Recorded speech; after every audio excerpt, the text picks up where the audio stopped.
김영, 드디어 아파트로 이사하셨네요. 그동안 단독주택에 쭉 살아왔죠. 아마 아파트가 좋은 점도 있고 나쁜 점도 있을 거예요. 제가 공인회계사 세무사인 건 잘 아시고 10년 전에 공동주택 관련 논문으로 석사와 박사 학위를 받고 대학과 사회에서 강의를 하면서 공동주택에 관한 책 5권을 썼죠.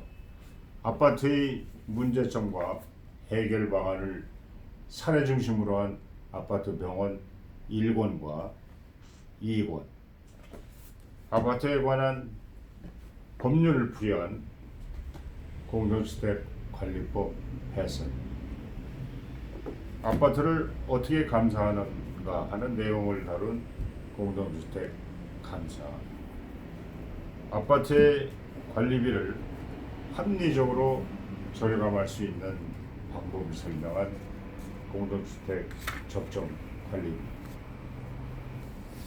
지난 3년 전 한국공동주택관리학회 회장을 맡아 아파트에 관한 법률상 문제점을 국회에서 서너 차례 공청회를 가진 바 있습니다.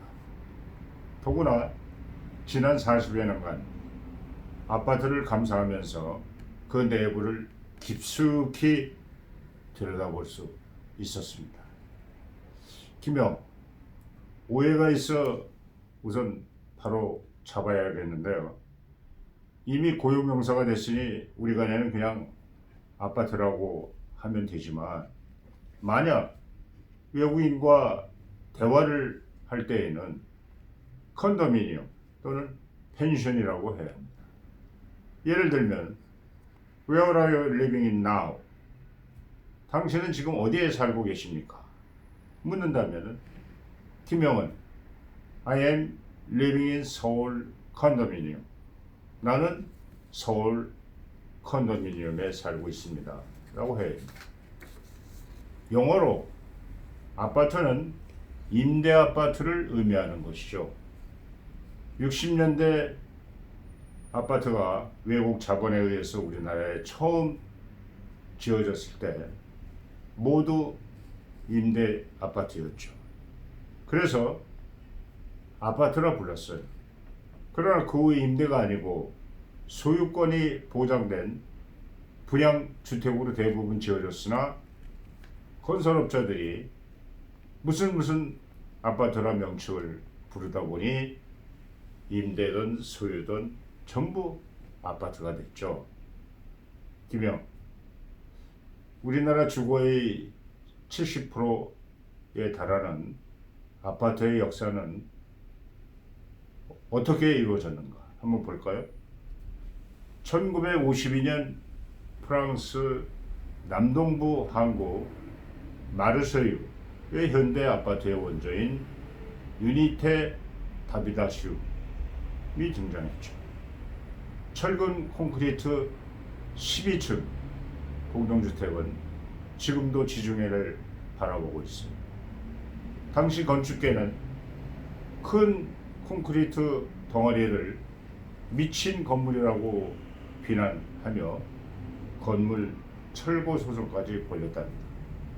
현대 건축의 아버지라 불린 스위스 태생의 프랑스 건축가 루코르 비지에의 작품이었고 2016년 7월 유네스코 세계문화유산에 등재됐습니다.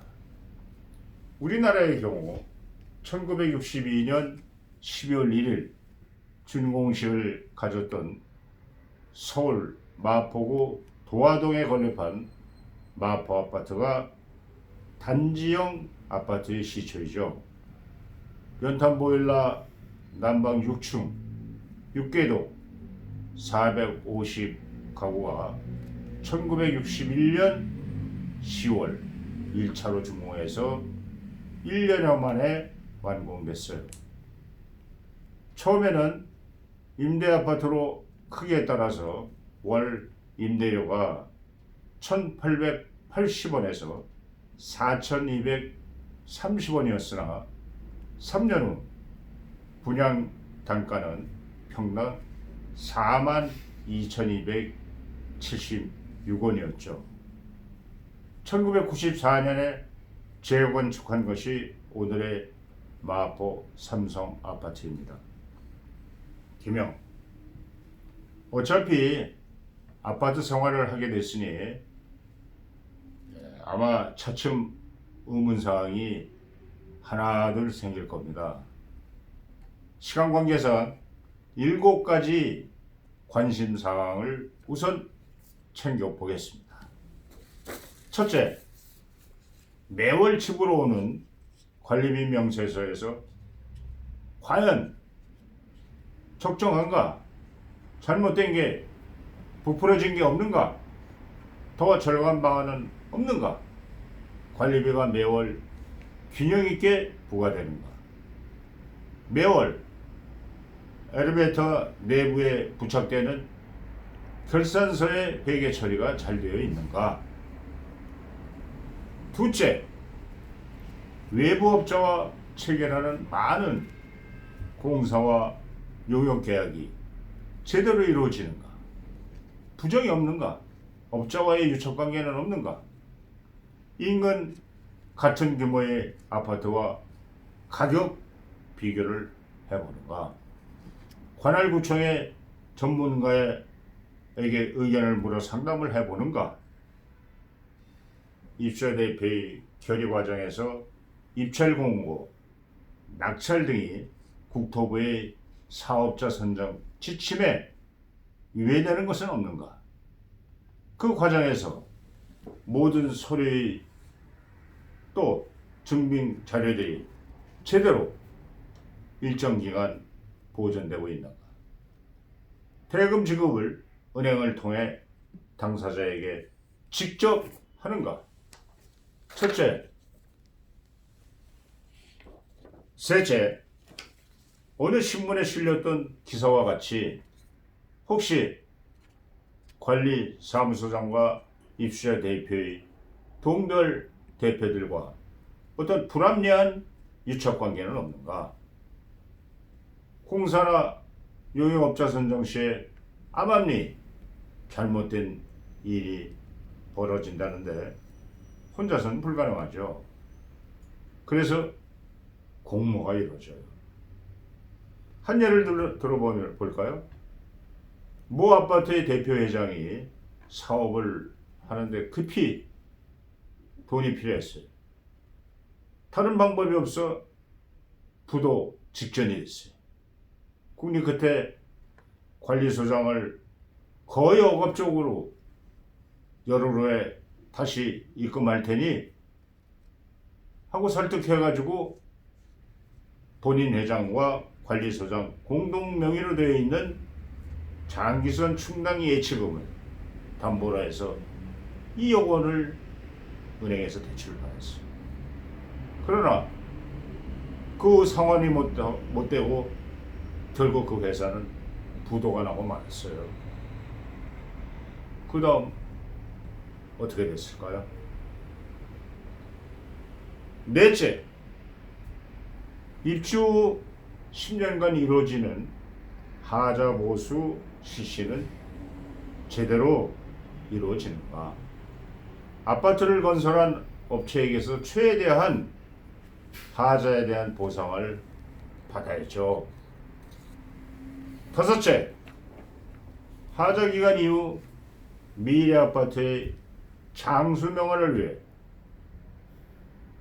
아까 말씀드린 우리 최초 아파트의 프랑스의 유니테 다비다디움 같이 70년이 됐는데도 건재한 장기 수선 계획이 제대로 이루어지는지, 적절한 장기 수선 충당금이 은행의 정기예금으로 예치되고 있는지. 여섯째, 편의시설, 우리가 이 체육시설 또는 뭐 도서실, 어린이집 이런 것들의 운영 상태는 어떤가? 시설을 제대로 이용하지 못하거나 불필요한 낭비를 조장하는 일은 없는지. 일곱째, 마지막으로 자생단체, 우리가 이제 노인의, 부녀의, 기타 친목단체 등 공동체 활성화가 잘 되어 있는 것. 입주민들 간에 화목하고 즐거운 주거 환경 조성은 아름다운 살기 좋은 동네를 만들죠. 다수 세대가 사는 공동체이기 때문에 우리 세대만 사는 단독주택과는 다른 요소가 많이 있습니다. 모든 입주자 등과 함께 김영희 관심을 갖는 7가지 사항 등이 제대로 잘 되고 있는지를 진단하고 잘못되어 있다면 치료하여 고치고 앞으로 잘못되지 않도록 예방하기 위해 본인은 아파트 병원을 설립했습니다. 사람들은 병이 나면 병원에 갑니다. 진찰을 해서 병의 원인이 무엇인지를 알아야죠. 그 원인이 나오면은 그에 맞는 처방을 해서 수술을 하거나 또는 약을 먹죠. 그런가 하면은 우리는 병이 발생하기 전에 예방하기 위해서 병원에 가기도 합니다. 또한 미리 건강식품과 보약을 먹기도 하죠. 김영, 마찬가지로 아파트도 아프면 병원에 가야죠. 제가 만든 아파트 병원에 찾아오세요. 안 아프게 예방도 해야죠. 제가 치료해 드리겠습니다. 차례로 하나씩 민만기 TV 아파트 병원 원장 민만기 다음에 뵙겠습니다. 안녕히 계세요. 한국공동주택관리학회 회장 민만기였습니다.